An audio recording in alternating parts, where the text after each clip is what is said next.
Hello everyone, welcome to ज्ञान IQ। सभी का बहुत बहुत स्वागत है ज्ञान IQ पर।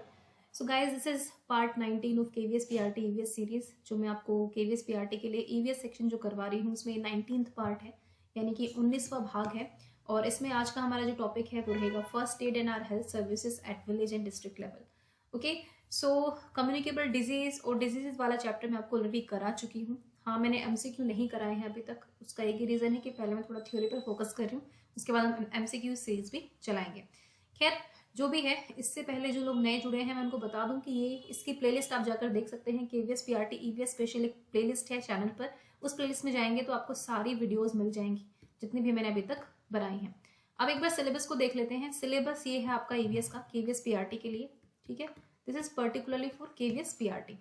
सो यहाँ पर हमने जो है common diseases, deficiency diseases, communicable and their prevention, ये सब हम कर चुके हैं। इतना हम कवर कर चुके हैं। Okay, this is the part which I have already covered. उसके बाद अगर बात करें नेक्स्ट की, तो आज का हमारा टॉपिक रहेगा first aid and our health services at village and district level. Obviously एक पार्ट में नहीं होगा, इसको भी मैं 2 पार्ट्स में कवर करूंगी। ठीक है, 2 पार्ट्स आएंगे इसके। आज पहला पार्ट है और फिर नेक्स्ट हमारा सेकेंड पार्ट होगा। तो चलिए देखते हैं, स्टार्ट करते हैं। जो भी बच्चे नए जुड़े हैं चैनल से, डू सब्सक्राइब द चैनल। बहुत ही बेनिफिशियल होगा अगर आप KVS PRT और DSP PRT वगैरह या फिर KVS TGT PGT एग्जाम्स की तैयारी कर रहे हैं। This is very good channel for all of you. So सबसे पहला टॉपिक है आज का हमारा फर्स्ट एड। ठीक है, फर्स्ट एड को अगर हम हिंदी में बोले तो बोलते हैं प्राथमिक चिकित्सा। अब देखो, फर्स्ट एड किट जो है सभी ने अपने बचपन में बनाई होगी, कोई भी डिनाई नहीं कर सकता, क्योंकि बहुत ही कॉमन है। हम 4th 5th से आई हो गेस, मुझे याद है जहां तक मैंने 4th या 5th में पहली बार फर्स्ट एड किट बनाई थी, जिसमें बेसिकली हम क्या रखते थे, फर्स्ट एड किट रखते थे। उसके अंदर कुछ दवाइयां रखते थे हेडेक की, या फिर PCM हो गई, या फिर कुछ लगाने की दवाई, जैसे बर्निंग हो जाए तो एक जो दवाई का एग्जैक्ट नाम याद नहीं आ रहा है, डेटोल की बोतल रख लेते थे, कॉटन का एक बैंडेज रखते थे, 2-4 बैंडेज रख लेते थे। मतलब ये सारी चीजें हम फर्स्ट एड किट में रख लेते थे। तो इसका मतलब क्या है कि क्या हम डॉक्टर हैं? तो क्या हम वो किट इसलिए रखते थे क्योंकि डॉक्टर्स के पास भी किट्स होती हैं तो हम भी किट रखेंगे? जी नहीं। फर्स्ट एड मतलब प्राथमिक चिकित्सा का मतलब होता है कि आप प्राथमिक तौर पे किसी भी इंजरी में, किसी भी इलनेस में, या फिर किसी भी मेडिकल इमरजेंसी में आप क्या कर सकते हैं प्राथमिक तौर पर, उसको हम फर्स्ट एड बोलते हैं। First aid is the provision of initial care for an illness और इंजरी। अगर मान लीजिए किसी को आपके सामने इंजरी हो गई, या फिर आपको ही हो गई, या फिर कोई एकदम से बीमार हो गया आपके सामने, तो आप क्या करेंगे? इसका बेस्ट एग्जांपल मैं आपको दूंगी स्कूल्स का। स्कूल्स का क्यों दूंगी? क्योंकि स्कूल्स में अगर आप देखेंगे तो बहुत सारे बच्चे आते हैं, और बहुत सारे बच्चे आते हैं तो होपफुली, मतलब अनफॉर्चुनेटली कहूंगी, कि कभी ना कभी कोई ना कोई बीमार हो ही जाता है। किसी के पेट में दर्द हो जाता है, किसी के सर में दर्द हो जाता है, किसी को खेलते वक्त चोट लग जाती है। तो ऐसे केस में, क्योंकि obviously we are not doctors, teachers are also not doctors, है ना, there is a nurse in every private school. I think private school में एक नर्स होती है, इवन KVS में, केंद्रीय विद्यालय संगठन में, हर स्कूल में एक नर्स होती है, चाहे वो आई थिंक कॉन्ट्रेक्चुअल पर ही होती है मोस्टली, तो वो होती ही होती है, तो वहां पे वो केयर के लिए होती है। लेकिन अगर अवेलेबल ना हो तो आप as a teacher, as an adult आप क्या कर सकते हैं? आप बेसिकली फर्स्ट एड दे सकते हैं, ताकि एकदम से आपके सामने किसी बच्चे को चोट लग जाए या कुछ हो जाए तो आप एटलीस्ट उसे प्राथमिक जो इलाज है वो उसको प्रोवाइड करा सके। It is usually perform by a non expert person. याद रखिए, ये एक नॉन एक्सपर्ट पर्सन। क्वेश्चन जो है ना एग्जाम में ऐसा डायरेक्ट नहीं बनेगा फर्स्ट एड क्या होता है ना, इतना इजी क्वेश्चन नहीं पूछेगा। अब इस तरह की चीजें पूछी जा सकती है कि फर्स्ट एड के बारे में ये 3-4 पॉइंट है, तो इनमें से बताओ कौन सा ठीक है। तो ऐसे इस तरह से भी बन सकता है कि it is perform by an expert person, ये भी आ सकता है, या फिर नॉन एक्सपर्ट पर्सन। तो ये ऑप्शन मिल सकते हैं, तो ध्यान रखें इन चीजों का। सबसे पहली बात है कि एक नॉन एक्सपर्ट पर्सन के द्वारा किया जाता है टू ए सिक और इंजर्ड पर्सन, या फिर कोई बीमार हो या फिर इंजर्ड हो उसके इलाज के लिए, until appropriate medical treatment can be accessed in a hospital or by going to a doctor। जब तक कि उसको प्रॉपर मेडिकल ट्रीटमेंट ना मिल जाए, या फिर उसको एक हॉस्पिटल में ना ले जाया जा सके, या फिर एक डॉक्टर तक उसकी पहुंच ना हो, उस टाइम पे एक बेसिकली किसी कोई भी बीमार हो जाए या कोई भी इंजर्ड हो जाए तो उसको दिया जाता है ये फर्स्ट एड। और ये कर कौन सकता है? कोई भी नॉन एक्सपर्ट। ठीक है, जैसे मैं हो गई, आप हो गए, हमें थोड़ा बहुत फर्स्ट एड तो आता ही है। चोट लग जाए तो भाई हम डेटोल लगा के उसको साफ कर देते हैं, उस पर बेटनोड आई थिंक इस तरह की कोई दवाई होती है, मुझे याद नहीं है उसका नाम, है ना, बहुत ही कॉमन सी दवाई है, तो वो सब लगा सकते हैं। The main objective of first aid is not to cure. इसका मेन ऑब्जेक्टिव क्या होता है? बेसिकली अगर आप हम कहें कि प्राइमरी उद्देश्य क्या है, कि हम उसको ठीक करने के लिए नहीं जाते हैं, लेकिन हम ये इंश्योर करते हैं कि हम सेफ्टी रखें जब तक कि उसको, उस पेशेंट को या फिर जो भी अफेक्टेड पर्सन है उसको किसी स्पेशलाइज्ड ट्रीटमेंट तक ना पहुंचाया जा सके, तब तक आप उसकी सेफ्टी इंश्योर करें। जब कई बार आग लग जाती है, आग से किसी का हाथ जल जाता है, तो हम भी यही इंश्योर करते हैं कि ज्यादा इंजरी डेंजरस ना हो पाए, तो हम थोड़ी सी उसको सेफ्टी प्रोवाइड कर सके जब तक कि उसको मेडिकल ट्रीटमेंट नहीं मिल जाता प्रॉपर। ठीक है, तो फर्स्ट एड जो है, पहली चीज याद रखनी है कि ये एक इनिशियल केयर होती है। कोई भी इलनेस हो जाए, इंजरी हो जाए, उस केस में एक नॉन एक्सपर्ट पर्सन इसको कर सकता है। इसके लिए एक्सपर्ट होना जरूरी नहीं है। और इसमें आप एक किट भी प्रोवाइड कर सकते हैं, या फिर आप एक किट अपनी खुद की बना सकते हैं, हम जहां भी काम करते हैं, जैसे भी है। ठीक है, तो ये था फर्स्ट एड के बारे में। अब why first aid, first aid क्यों जरूरी है, मैंने आपको इसका मेन ऑब्जेक्टिव तो बता दिया है, लेकिन अब कुछ ऑब्जेक्टिव हैं जो इंपॉर्टेंट है, वो आपको देखने हैं। The basic objectives of first aid, first add के बेसिक ऑब्जेक्टिव्स क्या है? टू गिव इमीडिएट केयर, है ना, तत्काल देखभाल करना, मतलब कि एकदम से, क्योंकि आप एकदम से आपके सामने किसी को चोट लगी, तो एटलीस्ट आप थोड़ी बहुत केयर उसको दे सके। To protect the casualty from further harm, ठीक है, कॉजुअलिटी, कैजुअलिटी, कोई भी कैजुअलिटी ना हो, मतलब हताहत को या फिर नुकसान से बचने के लिए किया जाता है। टू रिलीव पेन, या फिर किसी को बहुत सीवियर पेन हो रहा हो तो उसको रिलीव करने के लिए हम नॉर्मली पेन किलर्स खा लेते हैं, आपको पता ही है ना, तो पेन किलर्स भी आपका फर्स्ट एड का इलाज होता है। टू प्रमोट रिकवरी, या फिर हम चाहते हैं कि भाई किसी को चोट लगी तो फटाफट से उसकी रिकवरी भी शार्पन हो सके, इसलिए भी हम जो है फर्स्ट एड देते हैं। The recovery is promoted as the heart rate goes down, which in turn prevents blood loss from the victim's body. Recovery promote की जाती है क्योंकि जो हार्ट रेट है, जब भी चोट लगती है तो वो एकदम से डाउन चली जाती है, which in turn prevents blood loss from the victim's body, और इससे जो विक्टिम की बॉडी है उसको ब्लड लॉस भी हो सकता है। ठीक है, तो these are the important points which you have to remember, okay? आपको याद रखने की जरूरत है, ये कुछ important points हैं। चलिए, ये तो थी बात फर्स्ट एड की। Now comes to the another topic, जो है आपका role of government in health. Basically आपके जो सिलेबस है उसके अकॉर्डिंग हमें विलेज लेवल और डिस्ट्रिक्ट लेवल पर जो हमारा हेल्थ इंफ्रास्ट्रक्चर है, या फिर जो भी हमारी हेल्थ फैसिलिटीज है, उनको हमको पढ़ना है। लेकिन देखिए, जब सिलेबस में आपका बिल्कुल सटीक कुछ लिखा हो तो जरूरी नहीं है सिर्फ वहीं से पूछा जाएगा। जैसे आपके सिलेबस में विलेज का मेंशन है, ठीक है, इसके साथ ही आपके सिलेबस में डिस्ट्रिक्ट का भी मेंशन है। अब डिस्ट्रिक्ट और विलेज, इसके अलावा अगर मैं कहूँ विलेज एरिया तो चलो ठीक है, डिस्ट्रिक्ट का मेंशन है, ये डिस्ट्रिक्ट जो है आपके गांव एरिया के आसपास का भी हो सकता है, या फिर आपका अर्बन एरिया के बारे में भी हो सकता है। तो बेसिकली हमें विलेज, अर्बन और डिस्ट्रिक्ट सारे ही लेवल्स को पढ़ना पड़ेगा अगर हम जानना चाहते हैं कि जो गवर्नमेंट का रोल है हेल्थ सेक्टर में वो क्या है। ओके, देखो भाई, हम सबको पता है कि हम सब टैक्स पे करते हैं, ठीक है, जो भी आप कमाते हैं उसमें से कुछ टैक्स आप देते हैं, ठीक है, 1-2.5 लाख पर टैक्स छूट है वो अलग चीज है, लेकिन आप कल को अगर नौकरी लगते हो तो जो भी है हम टैक्स पे करते हैं। हम टैक्स क्यों पे करते हैं? ताकि, क्योंकि देखो, हम सबको पता है कि हमारी जो गवर्नमेंट है उसमें डेमोक्रेसी है, यानी कि लोकतंत्र है। हम टैक्स पे करते हैं ताकि सरकार जो है कुछ सरकारी खर्चे पे हमें कुछ इलाज या कुछ चीजें मुहैया कराए, और उसमें हेल्थ एक बहुत इंपॉर्टेंट इशू है। यानी कि अगर आप डेमोक्रेसी की बात करते हैं तो राइट टू हेल्थ जो है वो बहुत इंपॉर्टेंट है, इंपॉर्टेंट राइट है, राइट टू लाइफ के अंदर। तो हेल्थ की फैसिलिटीज भी प्रोवाइड करने का गवर्नमेंट का एक कंपल्शन है, इवन गवर्नमेंट को डेमोक्रेसी में, कि भाई आपको हेल्थ फैसिलिटीज भी प्रोवाइड करनी है, क्योंकि there are many people in our country, और उनमें बहुत सारे लोग ऐसे हैं जो मोस्टली गरीब तबके के हैं, जो अपना इलाज अपने आप से करवाने में, मुहैया कराने में कैपेबल नहीं है। तो उनके लिए गवर्नमेंट को इस टैक्स से हेल्थ सर्विसेज पर कुछ ना कुछ खर्च करना ही पड़ता है, ठीक है। तो जहां पे जो बिल्कुल जो हमारा पब्लिक हेल्थ सर्विसेज है, जो बिल्कुल एक्सक्लूसिवली बिल्कुल आपकी गवर्नमेंट के द्वारा चलाई जाती है। इसके अलावा हमारी हेल्थ फैसिलिटीज होती है प्राइवेट हेल्थ फैसिलिटीज, एक तो होती है पब्लिक हेल्थ फैसिलिटीज और एक होती है प्राइवेट हेल्थ फैसिलिटीज। अब देखो, रोल ऑफ गवर्नमेंट यहाँ पर दोनों का, गवर्नमेंट का रोल यहाँ पर दोनों में ही है। हम ये नहीं कह सकते कि पब्लिक हेल्थ में ही गवर्नमेंट हेल्प करती है, प्राइवेट में नहीं हेल्प करती है। पब्लिक तो चलो ठीक है, जितने भी गवर्नमेंट हॉस्पिटल्स हैं, जितने भी डिस्पेंसरीज हैं, गवर्नमेंट डिस्पेंसरीज है, वहां सब कुछ चल रहा है। लेकिन जो प्राइवेट हेल्थ फैसिलिटीज होती है, जैसे प्राइवेट हॉस्पिटल्स हैं, प्राइवेट हॉस्पिटल्स अपनी हर जगह पर मनमानी नहीं कर सकते हैं, आप सभी को पता है। There is a control of government also on private hospitals, कि वो आपसे यूं नहीं है कि मन चाहा दाम मांग सकते हैं। ऑब्वियसली डिस्क्रिपेंसीज हैं, वो हर चीज करते हैं, लेकिन हर चीज पे भी गवर्नमेंट के कुछ रेट्स वगैरह कुछ तय हैं कि आप इससे ज्यादा जो है आप वो नहीं कर सकते। जैसे कि हमने कोविड टाइम पे देखा, कोविड-19 के टाइम में प्राइवेट हॉस्पिटल्स ने काफी मनमानी चलाई, फिर काफी शिकायतें हुई और काफी शिकंजे कसे गए इनके ऊपर भी।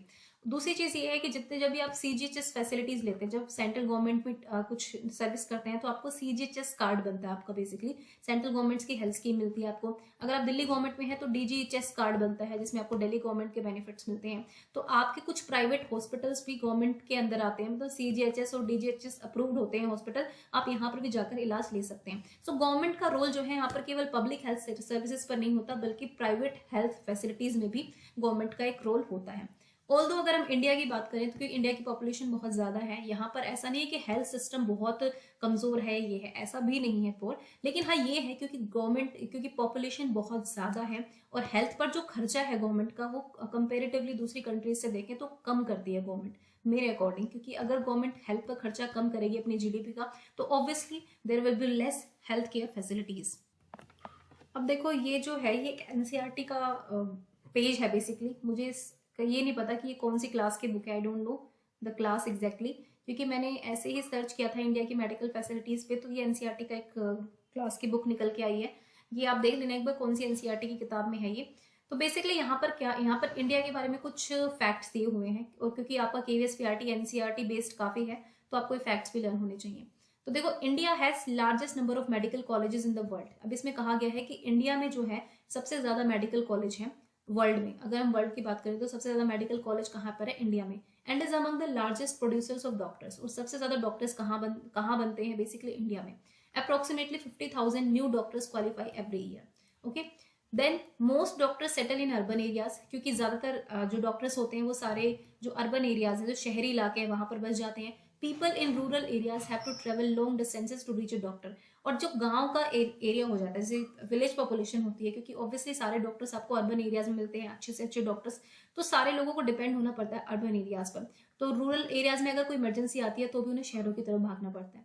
The number of doctors with respect to the population is much less in rural areas. तो मान लीजिए अगर 500 की पॉपुलेशन है तो वहां पर जितने एडिक्वेट डॉक्टर होनी चाहिए उतने नहीं मिल पाते हैं उनको।